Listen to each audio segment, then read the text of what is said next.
News Extra next on KNEB, brought to you today by Gering Civic Center. And here's Kevin Mooney. Thank you very much, Dan, and good morning, everyone. We indicated we were going to talk about the annual meeting of the Legacy of the Plains Museums, and we are still going to talk about that, but we have somebody different in here than what we said at 7:15. Katie Bradshaw's in here for Larry Hubbard, who's he's the president of Legacy of the Plains, right? Executive Vice President. Executive Vice President, okay. So anyway, Katie's here, the Executive Director of the Legacy of the Plains Museums, which is what we're calling it now until it is one museum, am I right? Yep, that's right. The legal organization is Legacy of the Plains, but since we are still operating two museums, we're collectively Legacy of the Plains Museums. All right. This annual meeting, let's talk about it first. When is it? How do people get tickets? And this is a meeting I think a lot of people would like to attend because they're going to get a lot of information, right? That's right. We will be putting in the mail today our newsletter to our members, which has information about this annual meeting. But we would also invite members of the public to attend. We would like RSVPs for it. It will be March 7th at the Gering Civic Center. Social hour would start at, social half hour at 6 o'clock. There'll be a meal served at 6:30, and when the meal concludes, we will have a short business meeting, followed by the piece I think a lot of people will be interested in.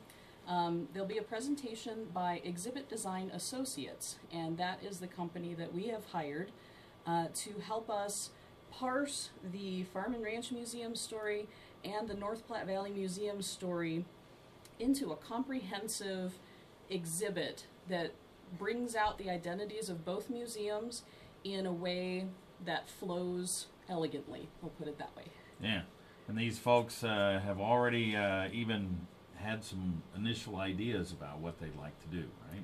Yeah, the designers themselves are pretty excited about this project because it is unprecedented, bringing two museums together with extensive collections and sort of taking a blank slate. And so some of the designers have been down a couple of times already, and they've at this stage everything is very much draft, but they are coming up with ideas of how to make things interactive, to invite people to interact with our exhibits. Well, that's good. That's good, because I think that's the way even young people, in order to get them involved in something like this and get involved in the museum and really like coming to it, you almost have to have interactive exhibits, don't you? Yeah, and so a couple of ideas that were thrown out. No idea if this will actually be part of what comes out of this process, but they had come up with an idea of maybe involving people in the Oregon Trail by having them work with GPS to map the trail themselves, which that would be pretty cool because a lot of visitors come here and they say, where's the trail? They want to see the trail. This would be a great idea to get them involved with that. And then with farming, there's a smaller and smaller percentage of people who know farming, who have grown up with it. So some of our visitors are going to have no clue what some of this stuff is. What if you have a scavenger hunt where you define a problem that you have in agriculture and there is a piece of equipment that solves that problem? Do a scavenger hunt to identify that piece of equipment to solve that particular problem in agriculture. Yeah. So these guys already have, just some ideas on how to do it. Mm-hmm. And you have your volunteers at the North Platte Valley Museum going through all your exhibits and trying to organize it so when you bring it up there, it's semi-organized anyway, right? Oh yeah, there's been a group of gals that have been doing some work at North Platte Valley, hours and hours. They have cataloged over 2,000 objects so far, and work is ongoing. So we're focusing on the North Platte Valley collection because we'll be moving that, and we need to know what we have and where we ought to move it, keeping everything organized so we don't get things lost. There's going to be a lot of chaos, I think, during the move, so the more organized we can be ahead of time, the better. Yeah, and that move is still kind of up in the air. You've got BNC Steel doing the fabrication for the steel building that's going to be up there, and that'll happen later on in the summer, maybe in the fall. So a lot of things are kind of fluid right now, aren't they? Yes, fluid, although maybe not so fluid at farm this week. Yeah. The water's going to be shut off this week because we're doing some utility work in prep for the construction, so. Yeah, and you're also doing some things with the parking lot as well, right? Yeah, the parking lot is going to be regraded and the entrance is going to be redesigned.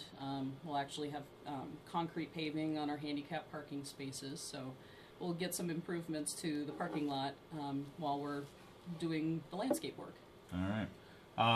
Financing, you've kind of just really started the financing and then the fundraising for this, and I don't know how much money you got to raise, but grants and foundations and all that, that's kind of where you go, isn't it?